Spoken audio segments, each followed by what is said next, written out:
Hello बच्चों, तो इस क्वेश्चन हमसे पूछा है, बहुत ही प्यारा सा क्वेश्चन पूछा है। Isoelectronic structures among the following structures are, इनमें से कौन सा अगर बात करें आइसोइलेक्ट्रॉनिक स्ट्रक्चर होने वाला है। सिंपल सी बात समझो, जिसमें नंबर ऑफ इलेक्ट्रॉन सेम होंगे वो आइसोइलेक्ट्रॉनिक स्ट्रक्चर होगा। पहली बात अगर हम बात करें फर्स्ट वाले की, अगर हम बात करें तो कार्बन का एटॉमिक नंबर होता है 6।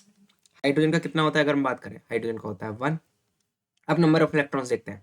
तो यहाँ पर अगर हम बात करें 6 इलेक्ट्रॉन्स किसके हैं, अगर हम बात करें हमारे पास कार्बन के, प्लस हाइड्रोजन के कितने इलेक्ट्रॉन्स होते हैं, दैट इज 3, है ना। मतलब एक के एक है तो 3 है तो 3 इलेक्ट्रॉन्स यहाँ से आ गए।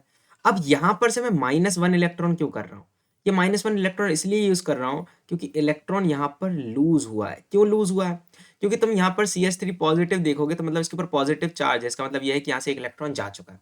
ठीक है, हाँ भाई। सेकंड वाले के ऑप्शन की तरफ चलते हैं। मतलब यहाँ पर अगर तुम इसको कैलकुलेट करोगे ना, कैलकुलेट करने के बाद कितने इलेक्ट्रॉन्स आने वाले हैं वो जरूर दिखा देता हूँ। तो यहाँ पर इलेक्ट्रॉन वाले हैं 6 और 3 8, और उसमें से एक गया बचा, मतलब 6 3 और 3 9, और उसमें से एक गया, मतलब 8 इलेक्ट्रॉन्स यहाँ पर बचे।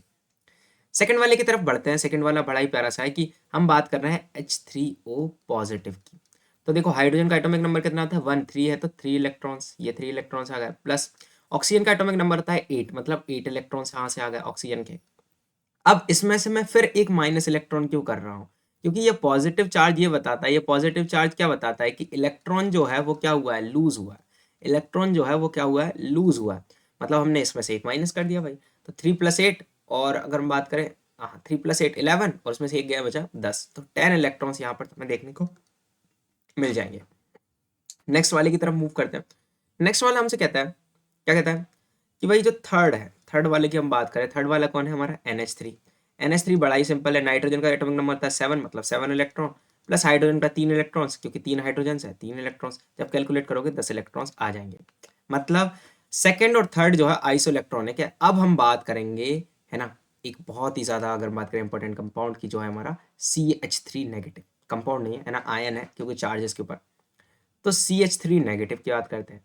कार्बन कितना है, कार्बन का कितना होता है 6 इलेक्ट्रॉन। हाइड्रोजन के कितने होते हैं हमारे पास, हाइड्रोजन के हमें देखने को मिल जाएंगे, बेसिकली हाइड्रोजन को हमें देखने को मिल जाएंगे 3, है ना, तो 3 इलेक्ट्रॉन्स ये आ गए। अब इसने एक इलेक्ट्रॉन जो है CH3 नेगेटिव ने इलेक्ट्रॉन गेन किया है, क्या करा है, गेन किया। तो देखो इनके हिसाब से CH3 के कितने इलेक्ट्रॉन बन रहे थे, 9। एक इलेक्ट्रॉन गेन किया, मतलब एक और बढ़ जाएगा, तो अब हो जाएंगे इसके पास 10 इलेक्ट्रॉन। कितने हो जाएंगे, 10 इलेक्ट्रॉन। तो तुम देखोगे fourth second and first, sorry third, नहीं फोर्थ सेकंड एंड थर्ड, इन सभी में अगर हम बात करें 10 इलेक्ट्रॉन्स है। नंबर ऑफ इलेक्ट्रॉन्स कितने हैं, 10, इसलिए ये आइसो इलेक्ट्रॉनिक स्ट्रक्चर होगा। तो second third and fourth should be the correct answer अगर बात करें आइसो इलेक्ट्रॉनिक स्ट्रक्चर्स हैं। बट कि फर्स्ट वाले में अगर हम बात करें, हमें देखने को सिर्फ 8 इलेक्ट्रॉन बने, बाकी सब में कितने मिलने को देखने को मिल गए, 10 इलेक्ट्रॉन, है ना। आई होप आप लोगों को बहुत मजा आया होगा। धन्यवाद।